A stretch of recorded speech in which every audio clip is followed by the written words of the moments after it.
All right. So the other thing that I wanted to make sure we talked about, it's Thursday now or Wednesday night, so word is out and we can talk about this publicly. Right.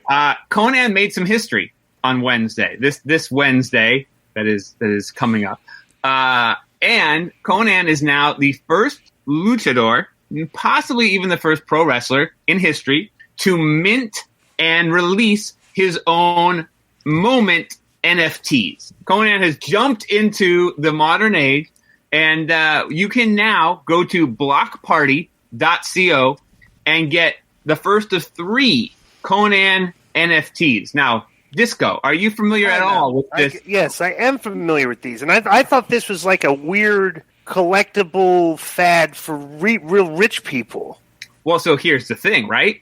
The whole idea with NFTs when it started was the democratization. First of all, tell everybody what non-fungible token is. So here's the thing. First off, an NFT is basically just a digital collectible, right? It's a collectible, just like a trading card or a baseball card or an action figure. It's a file, like a digital file. Right, but it's digital, and because it's connected to the blockchain, what cryptocurrency and other things are based on, unlike, if you have in your house right now a baseball card, we don't know if it's completely authentic. We don't know the chain of ownership for it, where it came from, who bought it, who sold it, who traded it. But because these NFTs are on the blockchain, it's all stored there. So someone will buy this NFT. They will know that it is authentic and 100% legitimate. There are only a certain amount of them made. Of these Konnan ones, one of them will have 30 made. Okay, this is where I'm confused. Yes. Okay, with this is how this works, because I'm not the most tech savvy guy. Okay, sure. So how do you prevent these from not being copied and stuff? Well, so here's the thing, right? Let's say you love the Mona Lisa, right? Mm-hmm. And you want to download a picture of the Mona Lisa from Google and make it your screensaver, right? You can do that. You can have a copy of the Mona Lisa, but it's not the Mona Lisa that you can prove is the Mona Lisa and worth something. So it's the same thing. You can download or take your own picture of it or do whatever you want, record screen recording. You can't prove it because you don't have the digital footprint. Right, exactly. And that's what makes it valuable. And that's what also with different ones, sometimes, I know it makes it valuable, but this is a weird market. It's like, like for something like this, why would you just not want the copy and not pay for it? I was thinking the same thing, but the thing is that the way I looked at it was like, it's just like, bro, you can imagine it when comic books first came out and baseball first. I used to collect them, and everybody used to say, what the are you collecting them for? I go, because one day they're going to have value. And my mom threw half of them away. I have some baseball cards still in my house that I'm sure are worth something. I just haven't, brought.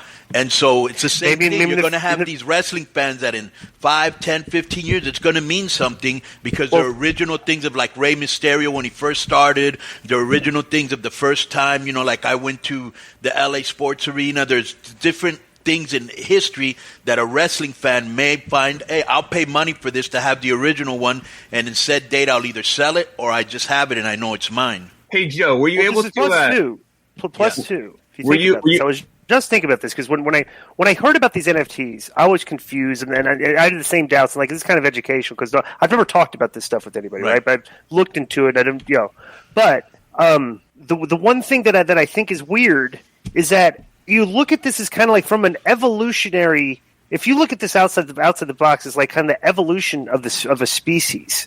The humans are becoming less and less and less and less and less dependent over the course of time on paper. So think about this: we used to have mail. Now mail's being replaced by electronic mail. Yeah, you used to write letters. And I'm just wondering if this is like the future. You're just talking about this is the future. Everything is just digitized. Bro, it's almost like, let me just say one more thing, Kevin, because you're old enough to remember this. Like before, if you went to a party and you took pictures, you had to go develop them at the drugstore, wherever the took them to, and wait a week and right, for them to come. And then you had to get it and find the person you took the picture with at school and go, look at these pictures I took at the party. Now you just get it with your phone and you send it to everybody. It is the evolution. You're right. Yeah. Well, and here's a couple things specifically about this, DI. So when NFTs have been around for years, but they just blew up basically around the holidays this past year. And in November, December, they started blowing up. And originally, just like cryptocurrency, the whole idea of NFTs was the democratization of art. why should it only be the wealthy who could have fancy art and art that was worth something? Now, we hear the stories in the media today about like guys like Beeple who sold at Christie's an NFT for $63 million. And even he's like, this is ridiculous. Like he laughs at the whole thing. I mean, his Instagram name is Beeple Crap. Like he's like, just, I don't understand it, but people keep buying the stuff. Great. Awesome. Wasn't there a guy, one of those pharmaceutical rich dudes that had a Wu-Tang Clan album made just for himself, and he still hasn't played it for anyone? Yeah. Yeah. And so, but this is where we're taking a different approach as Master Public and working with Konnan on this, is that we want to let wrestling fans, lucha fans into the NFT market, not having to pay millions of dollars or thousands of dollars. So we are bringing these first 3 NFT moments out anywhere from $10 to $50. And the ones that are $10, there's 30 of them being made, and that's it. The one that is $25 is going to be only 20 made, and the one that is $50, only 10 will be made. This is an example of what one of these moments is. It's not just a picture.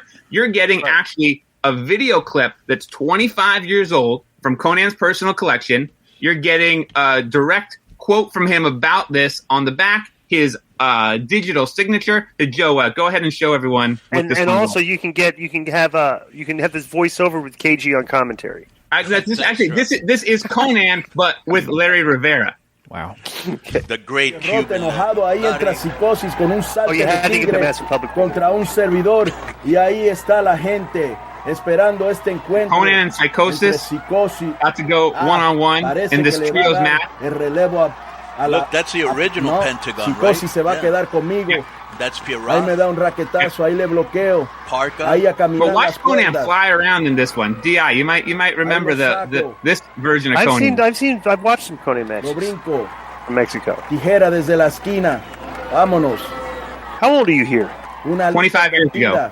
No, what, 30? Y ahí le digo, 30-ish. hasta ahí estuvo tu gente, momento de fama. La gente gritando Konnan. So what you get is you get the video clip, and then you get a little bit of the history of the time and the era from Konnan. And like I said, we're really excited. I'm really happy that we were able to have Konnan. Why don't you make the Laparca thing where Laparca sent me with a chair and that to non-fungible token? Oh, that would sell on Patreon. Well, let's see. Sure. That video clip happens to be owned by Vince McMahon and WWE, so I think we should probably stick with stuff that we wouldn't get sued over. I've told Cord Bauer, you need to bring me into to MLW just to do that spot where I can get the receipt and come and hit Laparca in the back and have that for non-fungible token. I'm going to push that. Right. That's right. That will very good. How about tell Court? I will. We'll split the money on the NFT. Right. Have me come in and right. That would go dude. NFTs. I've already figured How out about the one to make bookings to book myself off these NFT crates. So many people share that old clip that a new clip would go nuts on social media for MLW. Yeah. It really would. It really would. Me hitting him. That's what I'm saying. Yeah. How do you think the NFT would do, Kevin, of the midgets stockpiling him like they did in Las Vegas? I do own that one. That was big. That was big. That's big. You know what? Right there. We might. All right. So have listen. him sign have him do the voiceover. I'll do the voiceover on that. Yeah. That's a good idea. Bill. So listen. How about Kevin, the NFT of me with Mascarita Sagrada with a towel on in the locker room? That's a great one. That is one of my favorite pictures of all time. Kevin, I have the only copy of my backyard wrestling tapes too. If you think there might be any kind of market for that, I'll be happy. You can do. By the way, I forgot about this. I got to. This is the best part of the show, Kevin. There he is. I'm gonna send this to our group text. Oh boy. Okay, hang on. These are pictures that were sent. I'm gonna send it. You keep talking. I'm gonna send Konnan this by. All right. Well, I was saying. So go ahead. These are probably going to sell out by the weekend. I honestly expect them to. So I wanted to talk about it here on the show. Give the listeners an opportunity. It's Block Party, BLOCKPARTY.co. You can pick these up. Again, we're doing this first set, cards 1 through 3, at a very low price. We want real fans to be able to get these and not have to pay crazy money for NFTs. So check these out and check out sportsillustrated.com because you can probably find a little bit of story about that up there right now. And obviously this segment is for the Lucha Libre fans. So obviously, you're going to love this because you're having some of the greatest wrestlers, Pierrot and Pentagon, the original one. Who else did I see? Well, so here, these are the 3 clips, the 3 moments that we've got. We've got Konnan versus Psychosis as part of that 6-man that we just showed a little bit of. Then you've got one of the biggest feuds in Tijuana Lucha Libre history, Psychosis versus Ultraman 2000, which led to a mask versus mask match that Ultraman lost and became Damien 666. But this clip comes from the setup before the mask versus mask. Right. And let me tell you what was important about that, because at that time, we were not only mixing, because at that time, that's when wrestling was being revolutionized, and we didn't even know it. That's when 1996, Ray, they were changing this whole style of wrestling. But then we introduced elements from ECW because we had been wrestling there. So now you had hardcore meets lucha libre, and it was incredible.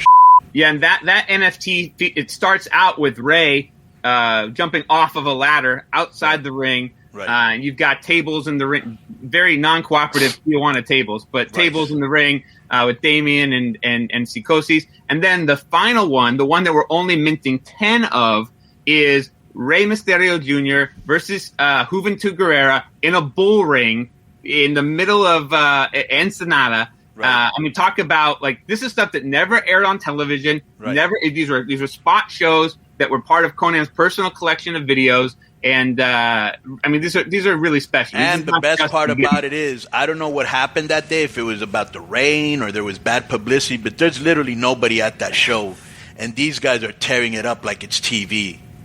Incredible. So these will be live Wednesday morning. I could put it on Patreon Wednesday and give them a crack at it. Just I'll message you as soon as the Sports Illustrated article drops, and then go for it. What type of wild look do you got going on there, Joe? I'm not sure if you're a meth dealer or you're going to wash your car. I was cleaning. I think he's going to a Trump rally. I was cleaning the house. No, Kevin, this is not a Trump rally too. That's the third one. Let's make pro wrestling creative. It's a lot of red, Joe. It's a lot of red. And I just put my sleeve up because I was sweating. I'm cleaning. And I'm cleaning a lot down. Of white too. Yeah, that's true. I wasn't outside. Don't worry, I wasn't outside getting burnt. All right.